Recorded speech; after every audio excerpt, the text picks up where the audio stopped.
السلام علیکم ناظرین، آج کی ویڈیو میں ہم بات کریں گے ترکی کی مشہور عمارت آیا صوفیہ کے بارے میں۔ آیا صوفیہ کیا ہے؟ اس کی تاریخ کتنی پرانی ہے؟ دنیا کے کن دو مذاہب کے لیے آیا صوفیہ اہمیت کی حامل ہے؟ یہ کہاں واقع ہے؟ اور آج 2020 میں اس کا سٹیٹس کیا ہے؟ جانیے آج کی ویڈیو میں، لیکن اس سے پہلے چینل کو سبسکرائب کیجئے گا اور بیل آئیکن کو کلک کیجئے تاکہ آپ کو ہر نئے آنے والی ویڈیو کا نوٹیفیکیشن بر وقت مل سکے۔ آیا صوفیہ موجودہ ترکی کے شہر استنبول میں موجود ایک تاریخی مذہبی اہمیت کی حامل عمارت ہے۔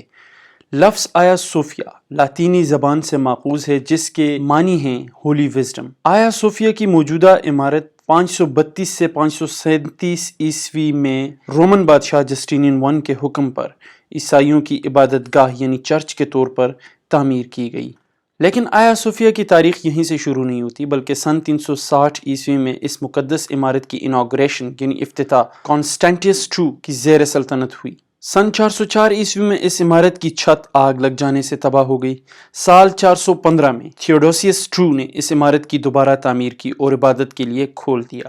پھر سن 532 عیسوی میں اس چرچ کی عمارت نیکا رائٹس نامی فسادات میں مکمل طور پر آتش زدگی کا شکار ہو گئی۔ اس آتش زدگی کے ٹھیک 93 دن بعد آیا صوفیہ کی دوبارہ تعمیر کا کام شروع ہوا اور 537 میں اس شاہکار کی تعمیر مکمل ہوئی۔ یہ عمارت بازنطینی ریاست کی مذہبی اور سیاسی طاقت کا مضبوط گڑھ تھی۔ اسی مناسبت سے اس عمارت کی تزئین و آرائش اپنی مثال آپ تھی۔ بازنطینی سلطنت کے زیر سایہ آیا صوفیہ تقریباً 1000 سال تک بطور چرچ استعمال ہوتی رہی۔ 15ویں صدی میں جہاں ایک طرف بازنطینی سلطنت کمزور پڑ رہی تھی، وہیں اس کے بغل میں سلطنت عثمانیہ ہر آنے والے دن کے ساتھ وسیع ہوتی جا رہی تھی۔ استنبول، جو اس وقت قسطنطنیہ کے نام سے جانا جاتا تھا، بازنطینی سلطنت کا مضبوط ترین شہر تھا اور اس کو فتح کرنا سلطنت عثمانیہ کے سلطانوں کا ہمیشہ سے خواب رہا تھا۔ بالآخر 1453 میں سلطان محمد الفاتح نے موجودہ استنبول کا شہر فتح کیا اور اس کے ساتھ ہی آیا صوفیہ بھی سلطنت عثمانیہ کے زیر سایہ آ گئی۔ بازنطینی عیسائی سلطنت میں آیا صوفیہ کی مذہبی اور سیاسی اہمیت کو دیکھتے ہوئے سلطان محمد الفاتح نے آیا صوفیہ کو مسلمانوں کی عبادت گاہ یعنی مسجد بنائے جانے کا اعلان کیا۔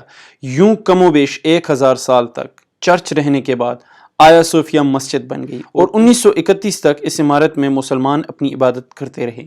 اس دوران اس عمارت کو اسلامی تشخص دینے کے لیے مینارے، منبر اور محراب بنائے گئے اور چرچ کی علامات کو یہاں سے ہٹا دیا گیا۔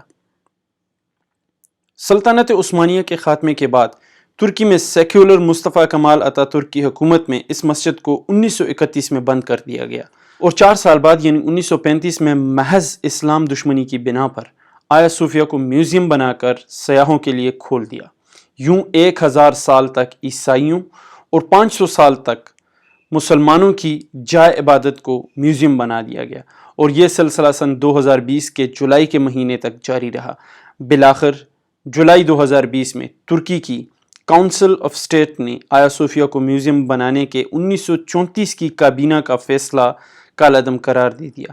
اس فیصلے کے بعد ترک صدر رجب طیب اردوغان نے صدارتی فیصلہ جاری کیا جس کی روح سے آیا صوفیہ کو واپس مسجد کا درجہ دے دیا گیا اور یوں 89 سالوں بعد پہلی بار آیا صوفیہ سے اذان کی آواز گونجنے لگی۔ ترکی کے اسلام پسند تشخص کو اجاگر کرنے والے اس قدم کو بعض حلقے مقبوضہ بیت المقدس کی آزادی کی طرف پہلا قدم قرار دیتے ہیں، لیکن اس کا فیصلہ آنے والا وقت کرے گا۔